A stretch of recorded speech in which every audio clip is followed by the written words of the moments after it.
बिहार के जहानाबाद में 11,000 volt wire की चपेट में आने से बाइक से लदा एक कंटेनर जल गया और आग लगने से दर्जनों बाइक जलकर राख हो गई। लटके तारों की वजह से कंटेनर इस हाई वोल्टेज तार की जद में आ गया। आग लगने से करोड़ों के नुकसान की आशंका जताई जा रही है। तस्वीरें देखिए, जहानाबाद से तस्वीरें सामने आई हैं जहां पर ये 11,000 वोल्ट की वजह से आग लग गई और कंटेनर जलकर खाक हो गई। इस कंटेनर में कई बाइक लदी हुई थी और कई बाइक जलकर खाक हो गई। तस्वीरें आप देखिए, फायर ब्रिगेड की टीम पहुंची, आग पर काबू पाने का प्रयास शुरू किया गया, लेकिन तब तक काफी नुकसान हो चुका था। बिहार के जहानाबाद से बड़ी खबर।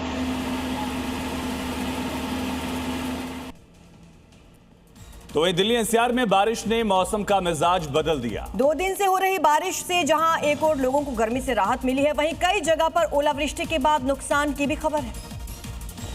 दिल्ली एनसीआर में देर शाम मौसम ऐसा बिगड़ा कि कई इलाकों की तस्वीर बदल गई। तेज हवा के साथ बारिश और ओलों ने लोगों की परेशानी बढ़ा दी, जिसके चलते कई जगहों पर जाम जैसे हालात बन गए।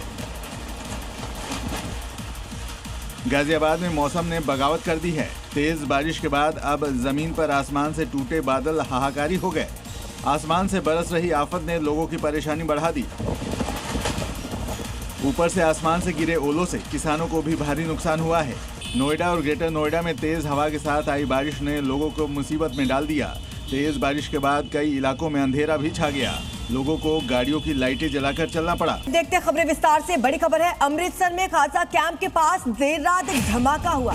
मौके पर पुलिस की टीम, सेना की टीम, फॉरेंसिक टीम मौके पर मौजूद है। सुरक्षा बलों ने पूरे इलाके को घेर लिया है। मामूली नुकसान की हालांकि खबर मिल रही है, लेकिन मामले की जांच के लिए कमेटी गठित कर दी गई है और मामले की जांच जारी है। खालसा कैंप के पास ये धमाका हुआ और उसके बाद यहाँ पर पुलिस बल मौजूद है। हर एंगल से मामले को लेकर तफ्तीश की गई है कि आखिर क्या इसमें कोई आतंकी संगठन भी हो सकता है, यह हादसा है या जानबूझकर कोई साजिश रची गई। हर एंगल को लेकर लगातार जांच जारी है। पुलिस की टीम, सेना की टीम और साथ ही फॉरेंसिक टीम की तरफ से सबूत इकट्ठे किए। उत्तराखंड के उत्तरकाशी में बारिश का सिलसिला शुरू हो गया है। कुछ इलाकों में भारी बारिश के साथ ओलावृष्टि भी हुई और तेज हवाओं की संभावना अभी भी बनी हुई है। मौसम विभाग ने अलर्ट जारी किया है।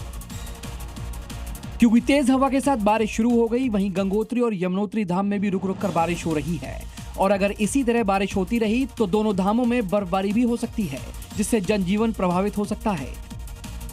यात्रियों को सतर्क रहने और मौसम अपडेट लेकर यात्रा करने की सलाह दी गई है।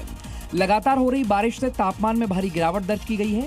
जिला प्रशासन ने 4 धाम यात्रियों से सुरक्षित यात्रा करने की अपील की है। जिले में हो रही लगातार बारिश के बावजूद भी यात्रियों में उत्साह की कमी नहीं हो रही है और लगातार धाम में श्रद्धालु पहुंच रहे हैं। इधर उत्तरकाशी के यमुनोत्री धाम में हुई बर्फबारी के बाद तापमान में भारी गिरावट दर्ज की गई है और इससे ठंड बढ़ गई है। रावल तीर्थ पुरोहितों ने यात्रियों से गर्म कपड़े साथ लाने और सुरक्षित यात्रा की अपील की है।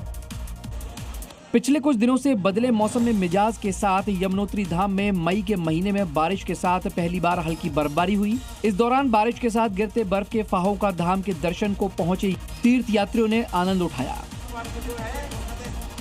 कुछ लोग इस नजारे को अपने मोबाइल में रिकॉर्ड करते दिखाई दिए। बर्फबारी से तापमान में भारी गिरावट दर्ज की गई है। यमुनोत्री धाम में मौसम काफी ठंडा हो गया है। धाम के तीर्थ पुरोहितों ने यमुनोत्री धाम पर आ रहे श्रद्धालुओं से अपील की है कि बर्फबारी से धाम में मौसम काफी ठंडा हो गया है। यात्री अपने साथ गर्म कपड़े लाएं और सुरक्षित यात्रा करें।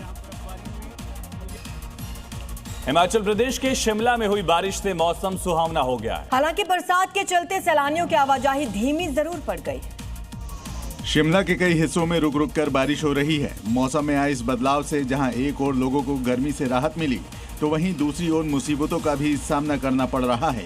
मौसम में बदलाव की वजह से हिमाचल प्रदेश के कुछ हिस्सों में कल दिन भर बारिश हुई। हालांकि ये बारिश मानसून या प्री मानसून की बारिश नहीं है, लेकिन मौसम विभाग के मुताबिक अगले कुछ दिनों तक मौसम ऐसा ही बना रहेगा। कुछ जगहों पर बर्फबारी का भी अनुमान जताया गया है। मौसम विभाग के अनुसार वेस्टर्न डिस्टर्बेंस एक्टिव होने की वजह से देश के कई राज्यों में बारिश का दौर रहेगा।